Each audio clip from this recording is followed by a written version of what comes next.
Pansamantalang suspendido ang face-to-face classes sa Las Piñas National High School at Las Piñas National Senior High School Diego Serra Campus simula ngayong araw ng Lunes, August 3 hanggang sa Biyernes, August 7.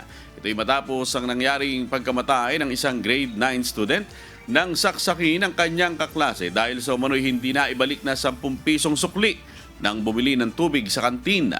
Nangyari ang insidente noong Biyernes, July 31. Ang suspensyon ng pisikal na klase ay alinsunod sa direktiba ng pamahalaang panglungsod na layong bigyang daan ang pangangalaga sa mental health at psychological well-being ng buong academic community. Ngayong linggo, pansamantala munang magsasagawa ang dalawang paaralan ng asynchronous o modular distance learning. Target na muling ibalik ang face-to-face classes sa susunod na Lunes, August 10, depende kung hindi na magkakaroon ng abiso mula sa LGU.